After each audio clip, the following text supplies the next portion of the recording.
Souvent qualifiés de cathédrales de béton, les immenses silos qui sortent de terre dès le début des années 1970 en Eure-et-Loir sont les témoins muets de la révolution qui a frappé l'agriculture française pendant les 30 Glorieuses.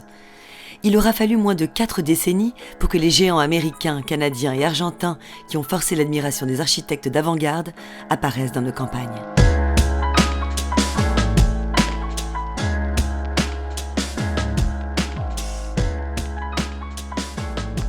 Ici, la cellule est apparente, le décor est absent, l'architecte a disparu au profit des ingénieurs.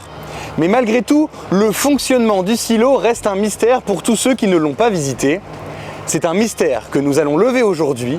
Nous allons profiter de l'intense activité qui règne ici pendant la moisson pour vous faire visiter les gigantesques silos de Brou. Bienvenue dans ce nouvel épisode de la série Secrets de Silo.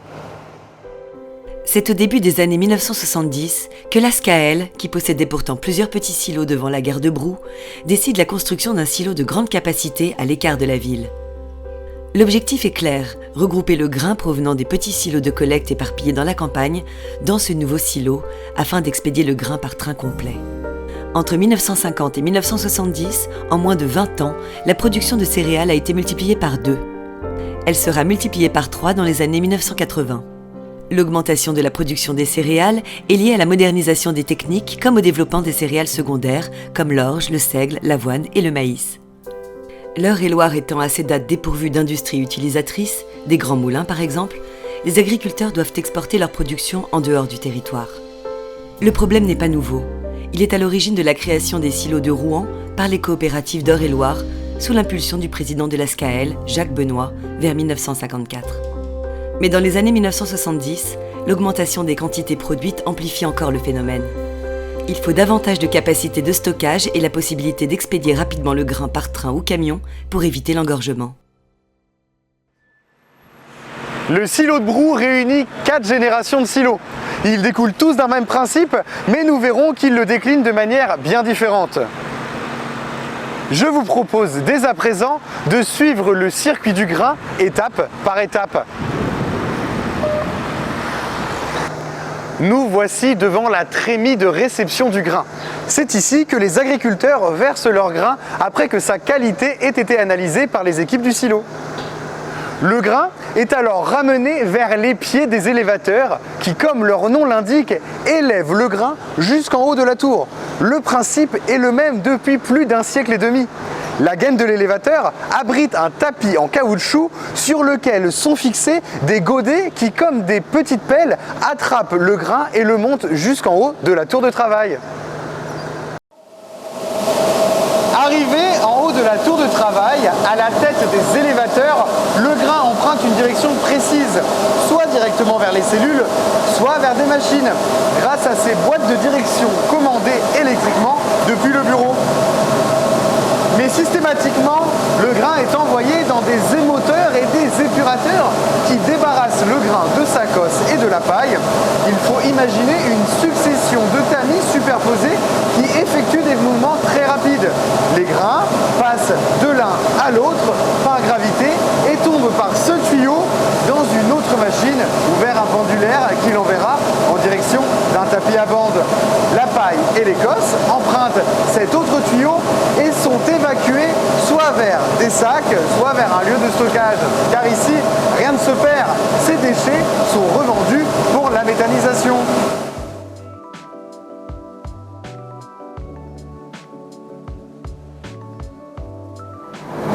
Nous sommes dans la partie des tapis à bande. La zone est un peu bruyante parce que le silo est en activité. Nous sommes en pleine moisson. Donc comme vous pouvez le voir, ici, nous avons le chariot. L'agent de silo en bas contrôle où le chariot se positionne pour choisir la cellule de destination du grain. Là, dans le cas présent, on a du colza, donc le colza noir quand il est mûr, qui se déverse directement dans la cellule. Il passe sur le tapis, monte dans la machine et se déverse dans la cellule choisie. Si on choisit notre cellule, le chariot se déplace et verse dans une seconde cellule.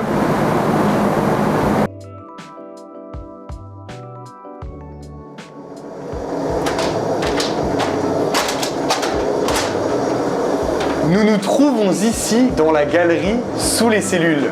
Chacune de ces trappes correspond à une cellule et il y en a quelques-unes comme vous le voyez.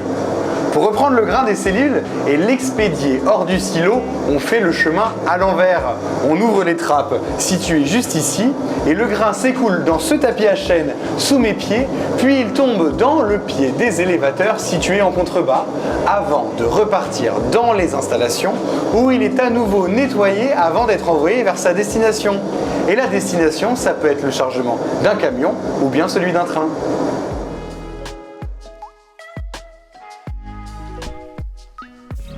Pour faire simple, la benne de grain arrive au silo et se déverse dans la trémie de réception jusqu'au pied des élévateurs. Le grain est emmené jusqu'en haut de la tour grâce aux petites pelles, puis passe par les installations de nettoyage et de tri. Le chariot de distribution se place automatiquement au-dessus de la cellule de destination. Le grain passe par le tapis à bande vers le chariot et tombe par gravité dans la cellule. Pour la sortie, le grain passe par la trappe sous la cellule, s'écoule sur le tapis à chaîne qui le ramène au pied des élévateurs. Il est reconduit en haut de la tour de travail par l'élévateur où il est renettoyé avant d'être chargé et transporté vers sa destination.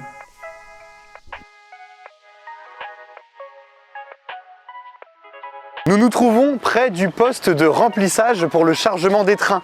Ici, nous pesons chaque wagon de manière à respecter la charge qu'il peut supporter. Un train complet peut comporter plus d'une vingtaine de wagons. Ce sont ainsi en moyenne 1300 tonnes qui peuvent être expédiées par train, quand un camion peut contenir 30 tonnes au maximum. Le principe de fonctionnement d'un silo est relativement simple en soi. Réceptionner le grain, le nettoyer, remplir une cellule, stocker le grain sur une période plus ou moins importante et vider la cellule lors de l'expédition. Il y a des machines pour transporter le grain et des machines pour le nettoyer. D'autres pour calibrer la taille des grains, notamment pour l'orge. Pourtant, ce principe très simple va être décliné en multitude de formes bien différentes. Nous voici devant un des silos-cases, construits entre les années 1980 et 90. Ici, les cellules hautes ont laissé place à des cases moins hautes, plus larges et ouvertes sur le dessus. On retrouve le transporteur horizontal à bande qui laisse tomber le grain dans les cellules. Ici aussi, l'électronique dispense de déplacer manuellement le chariot de distribution. D'ici, les hauteurs sont impressionnantes. Le tas de grain s'accumule jusqu'à ce que sa pente naturelle atteigne l'extrémité de la case. Dans les années 1990, les ingénieurs vont aller encore plus loin dans la disparition de la cellule. C'est l'époque des silomasses, qui doivent réunir du blé d'une qualité homogène, mais en grande quantité. Attention, ouvrez grand vos yeux. Selon les cas, cette génération de silos comporte une ou deux cases. Mais il est bien difficile de parler de cases ou de cellules tant elles ont disparu. Le principe, c'est d'abriter un gros tas de grains sous un toit. Ici, tout est réduit au strict minimum. La manutention, matériaux de construction, machines. Dans ce silo, pas d'appareil de nettoyage. C'est seulement un lieu de stockage. Et comble du comble, il n'y a pas de galerie de reprise. On sort le grain avec un chargeur, ce véhicule semblable à un tractopelle, et on le dépose dans une trémie pour le renvoyer vers les installations. Et voilà, maintenant vous savez tout sur le fonctionnement d'un silo. Nous espérons que cette visite vous aura plu. Reste-t-il encore à savoir comment et pourquoi ce principe de fonctionnement très simple consistant à remplir et vider un contenant a abouti à autant de formes différentes. Mais ceci est une autre histoire.